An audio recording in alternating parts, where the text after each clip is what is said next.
આપકી આવાજ ન્યૂઝમાં આપનું સ્વાગત છે। હું છું અજીત ઝુપેલવાલા। સમાચારમાં વાત કરીએ તો વડોદરાની સરકારી શાળાઓમાં ગેરકાયદેસર યુસીસીના ફોર્મનું વિતરણ થવાના વિરોધમાં આજ રોજ તારીખ 7/4/2025ના રોજ કલેક્ટર સાહેબને આવેદનપત્ર આપવામાં આવ્યું હતું, જેમાં એડવોકેટ જુનેદ સૈયદ દ્વારા કલેક્ટર સાહેબને સ્પષ્ટ રજૂઆત કરવામાં આવેલ કે આ બનાવમાં શાળાઓના જે કોઈ શિક્ષક કે આચાર્ય સંડોવાયેલ હોય તેમને તાત્કાલિક સસ્પેન્ડ કરવા જોઈએ, તેમજ યુસીસીના કાયદા લગતા ગેરકાયદેસર અભિપ્રાય લઈ સદર કાયદો લાગુ થાય તે હેતુથી સરકારી મશીનરીનો ઉપયોગ કરીને આ કૃત્ય કરવામાં આવેલ છે, જે તદ્દન ગેરકાયદેસર અને ગેરબંધારણીય છે।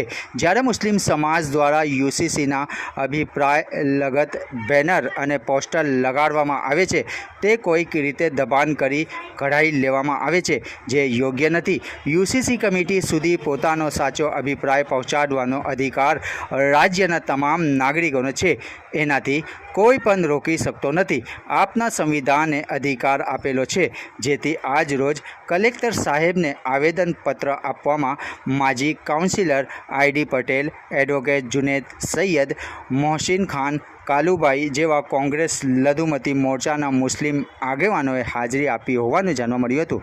રિપોર્ટ રૂઝે બરબ।